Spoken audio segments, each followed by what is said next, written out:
ညီကိုတော်အားလုံးပဲမြင်လာပါဗျစီးရီပွဲစဉ်အင်တာမီလန်နဲ့ဘိုလောနာပွဲလေးကိုတပွဲကောင်းလေးရွေးချယ်ပေးကြပါတယ်ညတော့အာရီပွဲလေးရတော့ဗျ90လောက်တော့ရှုံးသွားတယ်နော်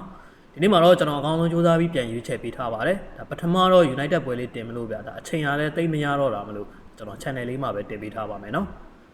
ဒီပွဲလေးကတော့အကြိုက်တူတယ်ဆိုရင်ယူကစားကြည့်နိုင်ပါတယ်အင်တာမီလန်ကတော့စီးရီအဆင့်2နေရာမှာရပ်တည်နေပြီးတော့နောက်ဆုံးကစားခဲ့တဲ့၄ပွဲဆက်တိုက်နိုင်ထားပါတယ်အဆင့်1နေရာကိုပြန်လဲတက်ရောက်ဖို့တော့ဒီပွဲမှာနိုင်ဖို့ကတော့အရေးကြီးပါတယ်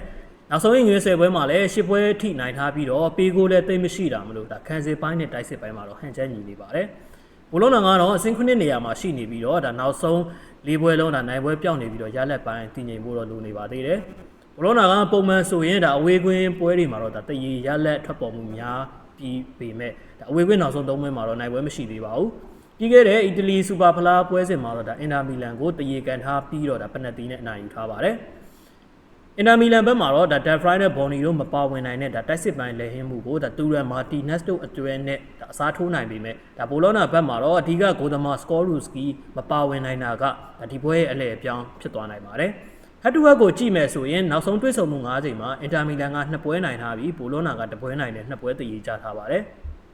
အင်တာမီလန်ကတော့လူစီယင်းပုံမူတောင့်ပြီးတော့ဒါအိမ်ဝင်းအားသာချက်ရှိနေပေမဲ့ဘိုလောနာကလည်းအဝေးကွင်းမှာတရေတမက်ရဖို့ဒါအစွမ်းကုန်ပိတ်ကစားမှာမလို့ဒီပွဲဟာဂိုးပြတ်မဲ့ပွဲမဟုတ်ပဲဒါဂိုးအနှဲငယ်ပဲမြင်တွေ့ရမယ့်ပွဲဖြစ်လာနိုင်ပါတယ်ညီကိုတော့ဒီပွဲလေးကိုဘယ်လိုမြင်လဲဆိုတာ comment လေးမှာရေးပေးသွားပါဦးများအားလုံးပဲ collect ဖြစ်ကြပါစေဗျ